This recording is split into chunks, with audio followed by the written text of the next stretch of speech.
Education point Haridwar में आप लोगों का स्वागत है। आज हम पढ़ने वाले हैं प्रस्तावना।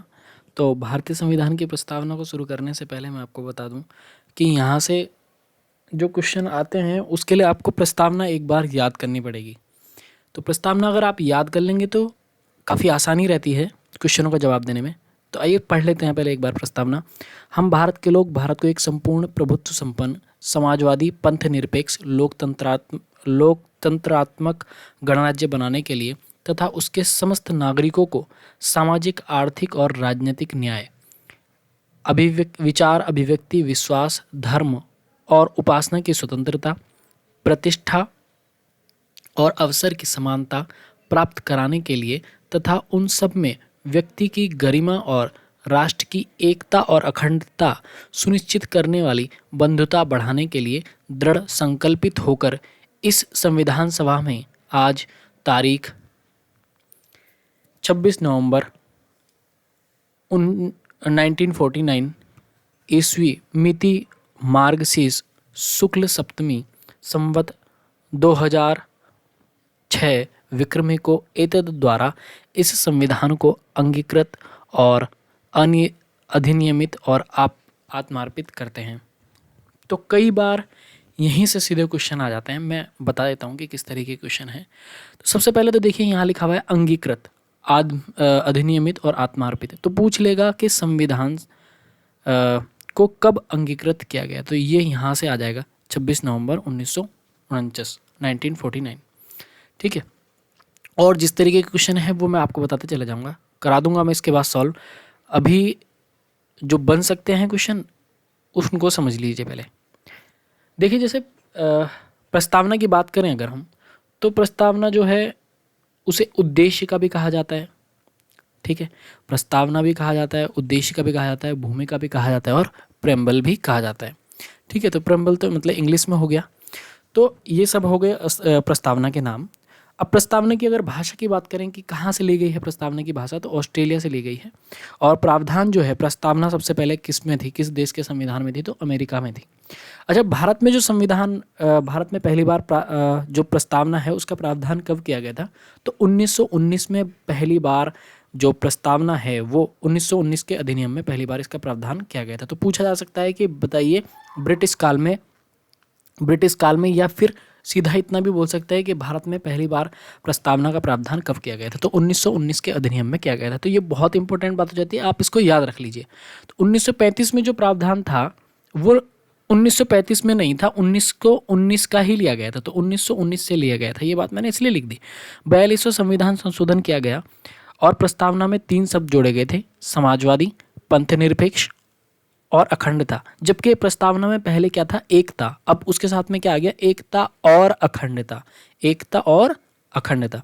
ठीक है, तो 42वां संविधान संशोधन हुआ था 1976। ये बहुत इंपॉर्टेंट है और अक्सर पेपरों में आता रहा है।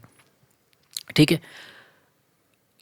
अच्छा ये देखिए, ये बहुत की पॉइंट लिखे हुए हैं, मतलब आपको बहुत जरूरी है इनको बिल्कुल ऐसे ही याद करना। मैं समझाते जाऊंगा। हालांकि देखिए, स्वतंत्रता समता और बंधुत्व, स्वतंत्रता समता और बंधुत्व, ये जो आदर्श वाक्य हैं ये कहाँ से लिए गए थे, ये फ्रांस की क्रांति से लिए गए थे। कहाँ से, फ्रांस की क्रांति से लिए गए थे। ठीक है, तो कब हुई थी फ्रांस की क्रांति, 1798 ये, ठीक है, 1798 से लेकर यहाँ तक फ्रांस की क्रांति चली। तो तभी ये जो शब्द हैं, वाक्यांश हैं, वो वहाँ से लिए गए थे।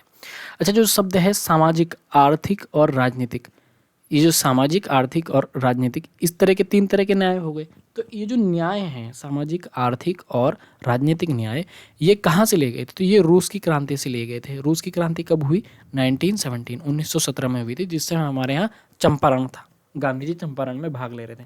ठीक है, तो आप इस तरीके से याद कर सकते हैं। अच्छा, प्रस्तावना में जो है भाई प्रस्तावना में संशोधन किया जा सकता है कि नहीं किया जा सकता, तो उसके आधार पर कुछ केस लड़े गए थे, तो उनको देख लेते हैं। देखिए, बेरुवाड़ी वर्सेस भारत संघ एक केस था। तो ये कब था, 1960 में, 1960 में था। तो इसमें जो सुप्रीम कोर्ट है उसने ये आदेश दिया कि भाई जो संशोधन है वो नहीं किया जा सकता, कि क्योंकि जो संविधान, ये जो है प्रस्तावना, ये संविधान का अंग नहीं है, ऐसा माना उसने। तो संविधान का अंग नहीं है तो इसलिए संशोधन नहीं किया जा सकता, ठीक है। तो संशोधनीय नहीं है, ये बात पता चल गई। कब था? 1960 में था। कौन सा केस है? बेरुवाड़ी संघी केस था। और संशोधन नहीं किया जा सकता क्योंकि संविधान का भाग प्रस्तावना को नहीं माना गया। फिर अगला एक केस आया, ये केशवानंद भारती बनाम केरल, ये केस आया। तो ये आया 1976 में, सॉरी 3 में, 1973 में आया था ये केस। तो क्योंकि 42वां संविधान संशोधन हुआ था फिर, तो 3 साल बाद। तो आप देखेंगे तो 1973 में केस आया, कौन सा? केशवानंद भारती बनाम केरल केस। तो इसमें जो है संशोधन, उन्होंने बोला कि भाई जो प्रस्तावना है वो उसमें संशोधन किया जा सकता है और वो संविधान का अंग है। लेकिन उन्होंने बोला कि जो संविधान का मूलभूत ढांचा है उसको नहीं छेड़छाड़ कर सकते। यदि आपके अधिकारों का, मूल अधिकारों का हनन हो रहा है तो हम क्या करेंगे? उसमें छेड़छाड़ कर सकते, मतलब उसमें बदलाव कर सकते हैं, लेकिन मूल ढांचे को हम नहीं छोड़ सकते, मतलब छेड़ नहीं सकते, उसमें कोई चेंज नहीं किया जा सकता। तो ये इंपॉर्टेंट बात हो गई कि किया तो जा सकता है लेकिन मूल ढांचे में नहीं किया जा सकता, ठीक है। तो ये इंपॉर्टेंट है बात, तो आप इसको याद रखिएगा। अच्छा, देखिए जो प्रस्तावना है उसके बारे में कुछ कथन कहे गए हैं कि भाई प्रस्तावना जो है, जैसे भीमराव अंबेडकर हैं तो उन्होंने अनुच्छेद 32 को संवैधानिक उपचारों का जो है से संबंधित है, तो उन अनुच्छेद 32 को संविधान की आत्मा कहा है। तो ये काफ़ी इंपॉर्टेंट है और कई बार पेपरों में पूछा गया है कि भीमराव अंबेडकर द्वारा संविधान की आत्मा किसे कहा गया है? तो आर्टिकल 32, ठीक है। जवाहरलाल नेहरू ने इसी तरह संविधान की आत्मा जो है वो किसको बोला है? फंडामेंटल राइट 19 को बोला है, ठीक है। तो ये भी काफ़ी इंपॉर्टेंट, वैसे तो सारे इंपॉर्टेंट है, मैं क्या लिखूं? के.एम. मुंशी ने बोला भारतीय राजनीति की जन्म कुंडली है। किसको बोला उन्होंने? प्रस्तावना को बोला। तो ये भी काफ़ी इंपॉर्टेंट हो गया कि के.एम. मुंशी ने प्रस्तावना को क्या कहा था? तो भारतीय राजनीति की जन्म कुंडली कहा था, ठीक है। अर्नेस्ट बॉर्कर थे, तो इन्होंने बोला कि वृद्धावस्था का प्रलेख है। इसका मतलब जैसे ये नहीं होता कि आदमी डायरी लिखता है, तो डायरी लिखने के बाद में जैसे बड़े बूढ़े लिख के चले जाते थे कुछ ना, और जब हम बड़े होते हैं तो हमें कहीं प्रॉब्लम होती है तो हम क्या देखते हैं कि हमारे पिताजी द्वारा क्या लिखी गई हैं बातें, कि किस इस तरीके से ना, तो वो क्या हो गया? वृद्धावस्था का प्रलेख हो गया, मतलब डायरी एक तरह से जिसमें छोटी छोटी बातें, की पॉइंट लिखे हुए हैं, ठीक है। तो ये क्यों समझाना चाह रहे हैं अर्नेस्ट बार्कर? ये बात इसलिए कह रहे हैं कि जब जो न्यायाधीश हैं, न्याय करते टाइम अगर कहीं फंस जाते हैं, उनको प्रॉब्लम आती है, तो वो क्या देखते हैं? प्रस्तावना को पढ़ते हैं। उसमें कुछ टर्म ऐसे हैं कि जो हम नहीं समझ सकते, जो इस विषय को अच्छे से समझते हैं, जानकार हैं, वही इस विषय को सही से समझते हैं, तो वो पढ़कर उसे और फिर अपना न्याय करते हैं। तो जब भी वो फंसेंगे कहीं प्रॉब्लम उन्हें होगी, तो वो क्या देखेंगे? प्रस्तावना को देखेंगे, और प्रस्तावना को देखकर वो क्या करेंगे? अपना न्याय देंगे। अच्छा, ठाकुरदास भार्गव हैं और सुप्रीम कोर्ट, ठीक है, इन्होंने क्या बोला है? संविधान की आत्मा बोला है। किसको बोला है? प्रस्तावना को बोला है। तो ये काफ़ी इंपॉर्टेंट हो गया। तो जितना था लगभग वो मैंने आपको बता दिया कि किस किस तरीके से आप देख सकते हैं, क्या पढ़ने का तरीका है। अच्छा, एक बात और रह गई कि इसी से संबंधित कुछ प्रश्न आते रहते हैं, मैं आपको ऊपर लेकर चलता हूँ ताकि आप एक बार समझ सकें कि कुछ किस तरीके के प्रश्न हैं। जैसे एक तो यही आ जाता है कि भाई केशवानंद भारती बनाम ये जो केरल के केस है वो कब हुआ है ना, उसमें क्या जो निर्णय था वो क्या था, ठीक है। भाषा कहाँ से ली गई है प्रस्तावना की, और कब इसको अंगीकृत किया गया, ठीक है। और 3 शब्द जो जोड़े गए वो कौन कौन से थे, कौन से संविधान संशोधन के द्वारा जोड़े गए थे, ठीक है। जैसे आप देख रहे हैं कि न्याय की बात हुई, तो पूछा जाएगा कि संविधान में कितने प्रकार के न्याय की बात हुई है, तो आप देखेंगे संविधान में सामाजिक, आर्थिक और राजनीतिक न्याय की बात हुई है ना। अब मैंने पूरा आपको बता भी दिया है। अच्छा, कितने प्रकार की जो धार्मिक स्वतंत्रता दी गई है, तो देखिए आप स्वतंत्रता कितने प्रकार की दी गई है ना। तो 25 to 28 आर्टिकल अगर आप देखेंगे तो धार्मिक स्वतंत्रता के बारे में है, तो वही है वो। विचार, अभिव्यक्ति, विश्वास, धर्म और उपासना, इसका मतलब हो गया 5 प्रकार की स्वतंत्रता के बारे में यहाँ बात की गई है ना। समता कितने प्रकार की है, तो समता कितने प्रकार की है, देखिए प्रतिष्ठा और अवसर की समता, तो यानी कि 2 प्रकार की समानता के बारे में यहाँ बात की गई है। तो ये बहुत इंपॉर्टेंट है। तो इस तरह की चीज़ें वो पूछ लेता है, लेकिन आपको पता होना चाहिए कि प्रस्तावना में आपने पढ़ा क्या है, ठीक है। तो प्रस्तावना आप सही से अगर 1-2 बार याद कर लेंगे, 2-4 बार अगर आप पढ़ेंगे तो वो समझ में आ जाएगा, है ना।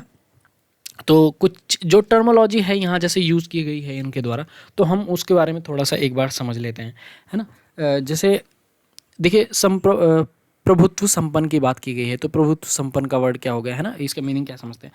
देखिए प्रभुत्व संपन्न जो है, तो इसमें देख लेते हैं कि जैसे कोई व्यक्ति है तो उसको आंतरिक और बाह्य निर्णय, अपने क्या आंतरिक और बाह्य निर्णय लेने का अधिकार हो, ठीक है, आंतरिक और बाह्य निर्णय वो ले सके। तो भारत क्या हो गया कि अपने आंतरिक और बाह्य जो निर्णय हैं उनको स्वयं ले सकता है, वो किसी देश पर आधारित नहीं है कि किसी देश से पूछ के लेगा अपना, ठीक है। तो इसी को बोलते हैं संप्रभु, है ना, प्रभुत्व संपन्न, ठीक है। तो ये हो गया, ये आपको इतना मुझे लगता है कि क्लियर हो गया होगा। अच्छा, अब समाजवादी को देख लेते हैं कि समाजवादी में क्या है। तो समाजवादी का मतलब हो गया कि एक ऐसी विचारधारा जिसमें लगभग समानता हो, क्या हो, समानता, सभी प्रकार के जो आयाम हैं वो परिलक्षित होते हों, चाहे वो किसी भी तरीके से हो, संपत्ति में हो या फिर संसाधनों में हो, तो किसी भी तरीके से जो हो, अवसर की समानता से हो, ठीक है, प्रतिष्ठा से हो, ये सब जो हैं वो समाजवादी में आते हैं। तो ये लोकतंत्रात्मक गणराज्य बनाने के लिए जरूरी हैं, ठीक है। तो फिर उसके बाद में देखिए पंथ निरपेक्ष की अगर मैं बात करूं, पंथ निरपेक्ष, पंथ ना, पंथ धर्म, पंथ, तो पंथ का मतलब हो गया कि एक तरह से धर्म ना, तो किसी भी पंथ को के बारे में, मतलब किसी भी धर्म के बारे में कोई विशेष मत ना रखता हो। तो मैं आपको जैसे बता देता हूँ कि अगर राज्य के धर्म की बात करें तो राज्य का धर्म, क्योंकि पंथ निरपेक्ष वहीं से आता है, राज्य का जो धर्म है, तो इसके आधार पर अगर बांटें तो बाबू तीन तरह से होता है, तीन कैटेगरी में हमने बांट रखा है, ठीक है। तो उसमें जैसे आप देखेंगे, एक तो राज्य वैसा हो गया जो नास्तिक है, ठीक है, कैसा, जो नास्तिक है, जो किसी धर्म को नहीं मानता। दूसरा हो गया आपका सैद्धांतिक, ठीक है, राज्य। इसमें कौन से सैद्धांतिक राज्यों में वो राज्य आ जाते हैं जिनका अपना विशेष धर्म हो, जिनका अपना क्या हो, विशेष धर्म। तो एग्जाम्पल अगर लेंगे ना तो आप श्रीलंका, ठीक है, और अगर आप नास्तिक में लेंगे तो चीन आप ले सकते हैं, ठीक है। तो इनका कोई धर्म नहीं है। और यहाँ जो हो गया वो हो गया आपका तीसरा जो है धर्म निरपेक्ष, क्या, धर्म निरपेक्ष, धर्म निरपेक्ष। तो धर्म निरपेक्ष वो हो गई जो किसी पर्टिकुलर एक धर्म पर नहीं टिके हुए हैं, किसी एक धर्म को नहीं मान रहे, ठीक है, जिसका कोई विशेष धर्म ना हो, जैसे भारत, ठीक है। तो यहाँ हो गया कैसे, जैसे भारत। तो मुझे लगता है कि आपको इतना क्लियर हो गया होगा, ठीक है। तो लोकतंत्रात्मक का आपको समझ ही आ गया होगा कि ये सब चीज़ें, ठीक है, डेमोक्रेटिक जो कंट्री हैं वो, तो इसमें मुझे शायद लगता है कि ये बताने की ज़रूरत नहीं है, ठीक है। तो सामाजिक, आर्थिक, राजनीतिक, बाकी तो टर्मोलॉजी इतनी है कि आप समझ ही लेंगे, है ना, ठीक है। तो फिर इसको एक बार पढ़ लीजिए और जितने क्वेश्चन होंगे वो आप थोड़ा देख लीजिए, मैं बाकी क्वेश्चन जो हैं करा दूंगा मैं आप लोगों को, आपको सही से समझ में आ जाएंगे।